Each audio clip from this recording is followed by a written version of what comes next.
கரெக்டா அந்த நமக்கு சப்ஜெக்ட் வரும்னா அப்போ நீட்ல பிசிக்ஸ் கெமிஸ்ட்ரி பயாலஜி 3 சப்ஜெக்ட் இருக்கு. 10th முடிச்சிட்ட அப்புறம் உங்க அக்கா கேட்டா உங்களுக்கு தெரியும் எப்படி அந்த மல்டிபிள் சாய்ஸ் क्वेश्चंस இருக்கு. ஒரு क्वेश्चनல 4 ஆப்ஷன் வரும்னா இந்த 4 ஆப்ஷன் கரெக்டா செலக்ட் பண்ணி வரும். இந்த நம்ம கொஞ்சம் பிராக்டிஸ் பண்ணாவே இத பண்ணாவே இந்த மாதிரி ஸ்பெஷல் கோச்சிங் தருவாங்க. இந்த டிஸ்ட்ரிக்ட் எம்ப்ளாய்மென்ட்ல எல்லாரும் மாடியில ஒரு தனியா இந்த நீட் கோச்சிங்க்கு ஆல்சோ ஸ்பெஷல் இனிஷியேட்டிவ் பண்ணுவாங்க. நீங்க அதை பண்ணாவே இதுக்கான நீங்க கவர்மெண்ட் சீட் கிடைச்சிட்டாவே போதும். அதுக்கப்புறம் மேண்டேட்டரி உங்களுக்கு மெடிக்கல் ஆஃபீஸருக்கு 60,000 70,000 சேலரி இருக்கும். இன்டர்ன்ஷிப்ல உங்களுக்கு 10,000 ரூபாய் கிடைக்கும். எம்பிபிஎஸ் பண்ணவே போதும், அவ்வளவுதான். அதுக்கப்புறம் பிஜி ஆல்சோ பண்ணிக்கலாம். எம்பிபிஎஸ் கிடைச்சா மேண்டேட்டரி உங்களுக்கு 60,000 70,000 ஜாப் கிடைக்கும். அது நீங்க கரெக்டா படிக்கணும். அதுக்கான ஒரு வாட்டி சீட் வாங்கணும். நீட் கோச்சிங் பண்ணி உங்களுக்கு 7.5 ரிசர்வேஷன் இருக்கு. 7.5% கவர்மெண்ட் ஸ்கூல்ல படிக்கிறாங்களா 12th வரைக்கும் அவங்களுக்கு இந்த நீட்ல நம்ம மார்க் வாங்கிட்டா 7.5%ல சீட் கிடைக்கும். உங்களுக்கு நல்ல ஆப்பர்ச்சுனிட்டி. நல்லா நீங்க படிங்க, படிச்சுட்டு சீட் வாங்குங்க. நான் ஆல்சோ கவர்மெண்ட் காலேஜ்ல தான் படிச்சிருக்கேன், மும்பைல. எங்க இருக்க தெரியுமா? மும்பை எங்க இருக்கு?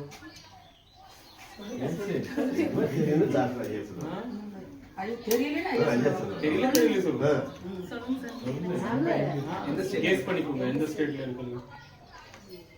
கேஸ் பண்ணிக்கோங்க. ஒருத்தர் ஸ்டேட் இருக்குல்ல, மும்பை கேள்விப்பட்டல, மகாராஷ்டிரால இருக்கும்.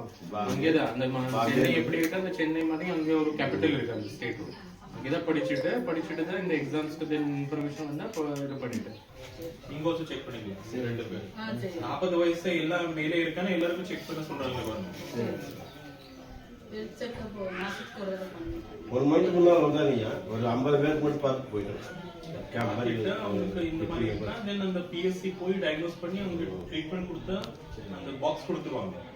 மக்கள் எதிரி முடிச்சவங்களோட அந்த கிட் கொடுத்துருவாங்க. அதுல மாத்திரை இருக்கும். லஞ்ச் டைம்ல பேப்பர் படிக்கிறாங்க சார்.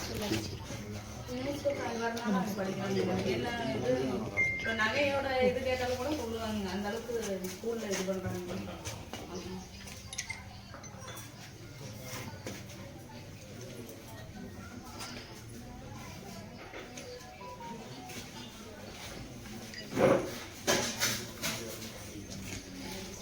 இங்க இருந்து மருத்துவ வசதி இங்க இருக்கா?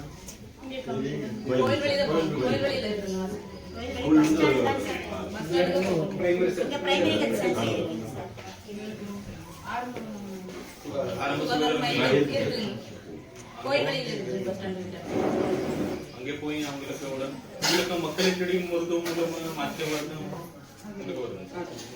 வராது அதெல்லாம் செக் பண்ணிருக்காங்க.